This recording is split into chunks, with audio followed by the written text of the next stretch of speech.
Good morning. Good morning. Welcome to Google I/O. It's a beautiful day, I think warmer than last year. Hope you're all enjoying it. Thank you for joining us.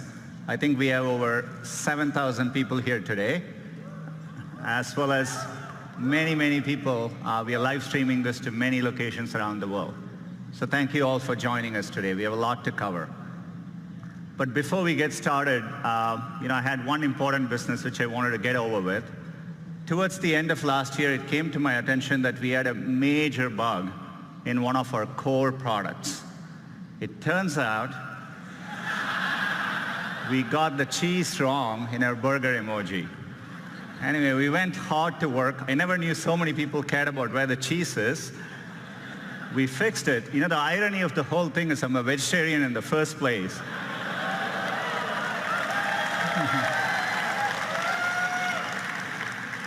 So we fixed it, but hopefully we got the cheese right. But as we were working on this came to my attention. I don't even want to tell you the explanation the team gave me as to why the foam is floating above the beer. But we restored the natural laws of physics.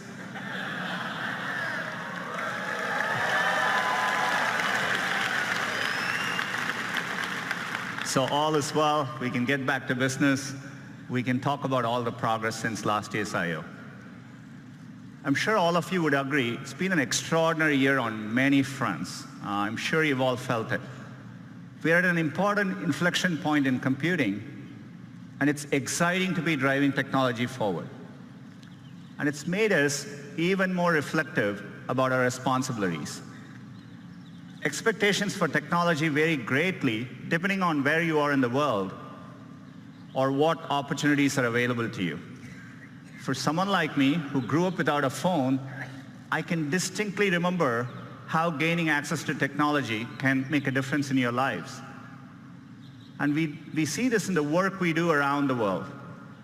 You see it when someone gets access to a smartphone for the first time. And you can feel it in the huge demand for digital skills we see. That's why we've been so focused on bringing digital skills to communities around the world. So far, we have trained over 25 million people, and we expect that number to rise over 60 million in the next 5 years. It's clear technology can be a positive force, but it's equally clear that we just can't be wide-eyed about the innovations technology creates. There are very real and important questions being raised about the impact of these advances and the role they'll play in our lives. So we know the path ahead needs to be navigated carefully and deliberately, and we feel a deep sense of responsibility to get this right. That's the spirit with which we are approaching our core mission to make information more useful, accessible, and beneficial to society. I've always felt that we were fortunate as a company to have a timeless mission that feels as relevant today as when we started. And we're excited about how we can approach our mission with renewed vigor thanks to the progress we see in AI. AI is enabling this for us to do this in new ways, solving problems for our users around the world. Last year at Google I/O, we announced Google AI. It's a collection of our teams and efforts to bring the benefits of AI to everyone. And we want this to work globally, so we are opening AI centers around the world. People bet on the jockey, AI not is on going the to horse. impact many fields. And I want to give you a couple of examples today. Healthcare is one of the most important fields AI is going to transform. Last year, we announced our work on diabetic retinopathy, which is a leading cause of blindness, and we use deep learning to help doctors diagnose it earlier. And we've been running field trials since then at Aravind and Sankara hospitals in India, and the field trials are going really well. We are bringing expert diagnosis to places where trained doctors are scarce.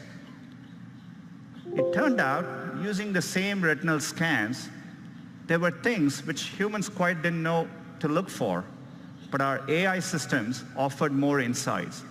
Your same eye scan turns out holds information with which we can predict the 5-year risk of you having an adverse cardiovascular event, heart attack or strokes. So to me, the interesting thing is that more than what doctors could find in these eye scans, the machine learning systems offer newer insights. This could be the basis for a new non-invasive way to detect cardiovascular risk. And we just published the research, and we are going to be working to bring this to field trials with our partners. Another area where AI can help is to actually help doctors predict medical events. Turns out doctors have a lot of difficult decisions to make, and for them, getting advance notice, say 24 to 48 hours before a patient is likely to get very sick, has a tremendous difference in the outcome. And so we have put our machine learning systems to work. We've been working with our partners using de-identified medical records. And it turns out if you go and analyze over 100,000 data points per patient, more than any single doctor could analyze, we can actually quantitatively predict the chance of readmission 24 to 48 hours before, earlier than traditional methods. It gives doctors more time to act. We are publishing our paper on this later today, and we are looking forward to partnering with hospitals and medical institutions. Another area where AI can help is accessibility. We can make day-to-day use cases much easier for people. Let's take a common use case. You come back home in the night and you turn your TV on. It's not that uncommon to see two or more people passionately talking over each other.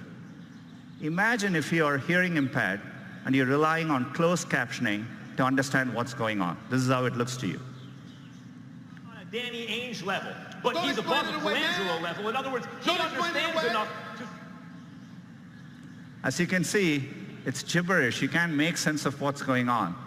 So we have machine learning technology called Looking to Listen. It not only looks for audio cues, but combines it with visual cues to clearly disambiguate the two voices. Let's see how that can work, maybe in YouTube. Not on a Danny Ainge level, but he's above the Colangelo level. In other words, he understands enough to...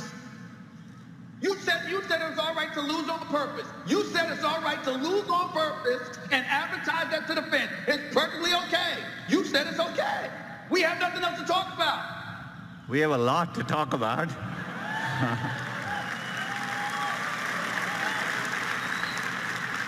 But you can see how we can put technology to work to make an important day-to-day use case profoundly better. The great thing about technology is it's constantly evolving.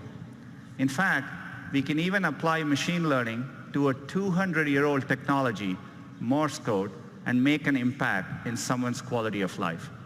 It's great to reinvent products with AI. Gboard is actually a great example of it. Every single day, we offer users, and users choose over 8 billion auto corrections each and every day. Another example of one of our core products, which we are redesigning with AI, is Gmail. We just had a new, fresher look for Gmail, a recent redesign. Hope you're all enjoying using it. We are bringing another feature to Gmail. We call it Smart Compose. So as the name suggests, we use machine learning to start suggesting phrases for you as you type. All you need to do is to hit tab and keep auto-completing.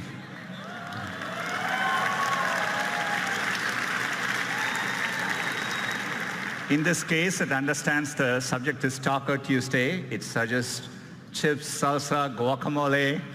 It takes care of mundane things like addresses so that you don't need to worry about it. You can actually focus on what you want to type. I've been loving using it. I've been sending a lot more emails to the company, not sure what the company thinks of it. But it's been great. We are rolling out Smart Compose to all our users this month and hope you enjoy using it as well.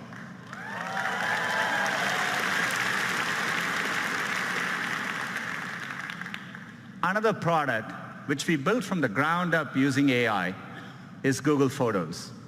Works amazingly well and at scale.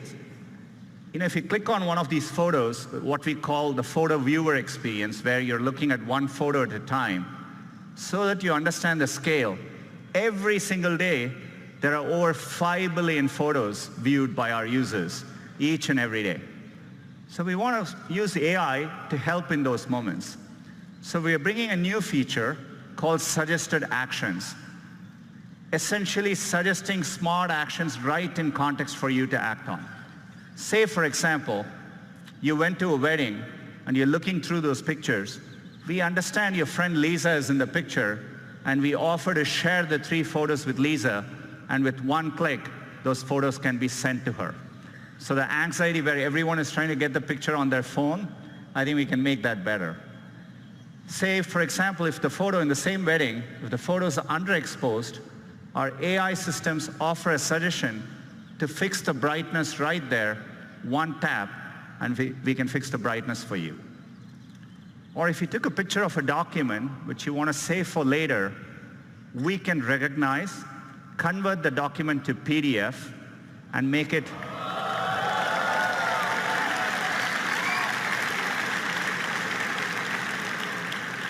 much easier for you to use later. We want to make all these simple cases delightful. By the way, AI can also deliver unexpected moments. So for example, if you have this cute picture of your kid, we can make it better. We can drop the background color, pop the color, and make the kid even cuter. Or if you happen to have a very special memory, something in black and white, maybe of your mother and grandmother, we can recreate that moment in color and make that moment even more real and special.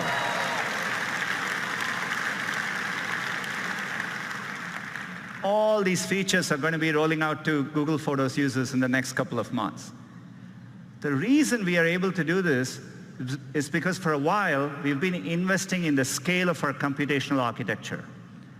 This is why last year we talked about our tensor processing units. These are special purpose machine learning chips. These are driving all the product improvements you're seeing today, and we have made it available to our cloud customers.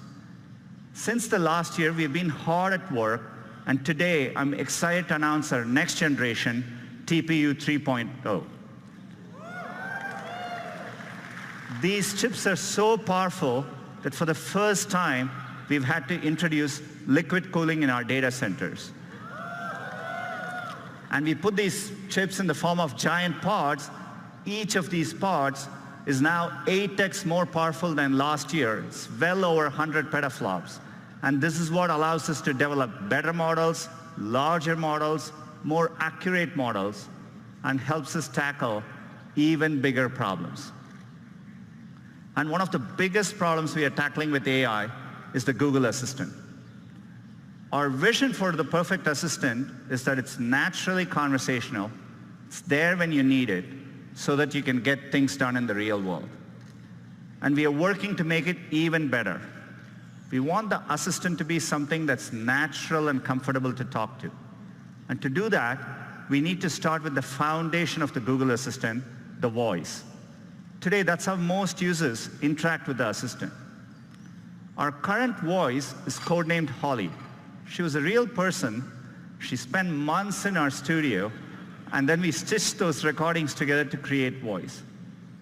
But 18 months ago, we announced a breakthrough from our DeepMind team called WaveNet. Unlike the current systems, WaveNet actually models the underlying raw audio to create a more natural voice. It's closer to how humans speak. The pitch, the pace, even all the pauses that convey meaning. We want to get all of that right. So we've worked hard with WaveNet, and we are adding, as of today, 6 new voices. This is the Adora Google from Assistant. YC. I'm excited to say hello. Good morning, everyone. I'm your Google Assistant. Welcome to Shoreline Amphitheater. We hope you'll enjoy Google I/O. Back to you, Sundar.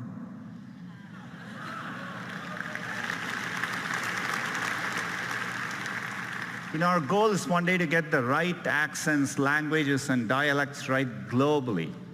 WaveNet can make this much easier. With this technology, we started wondering, who we could get into the studio with an amazing voice. Take a look. Couscous, a type of North African semolina in granules made from crushed durum wheat. I want a puppy with sweet eyes and a fluffy tail who likes my haikus. Don't we all? Happy birthday to the person whose birthday it is. Happy birthday to you. John Legend.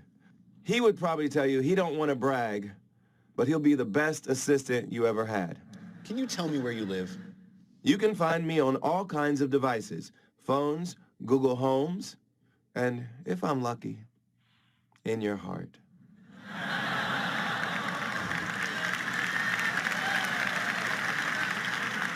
That's right, John Legend's voice is coming to the assistant. Clearly, he didn't spend all the time in the studio answering every possible question that you could ask. But WaveNet allowed us to shorten the studio time, and the model can actually capture the richness of his voice. His voice will be coming later this year in certain contexts so that you can get responses like this. Good morning, Sundar. Right now in Mountain View, it's 65 with clear skies. Today, it's predicted to be 75 degrees and sunny. At 10 a.m., you have an event called Google I/O Keynote. Then, at 1 p.m., you have margaritas. Have a wonderful day. I'm looking forward to 1 p.m. So John's voice is coming later this year. I'm really excited we can drive advances like this with AI. We are doing a lot more with the Google Assistant.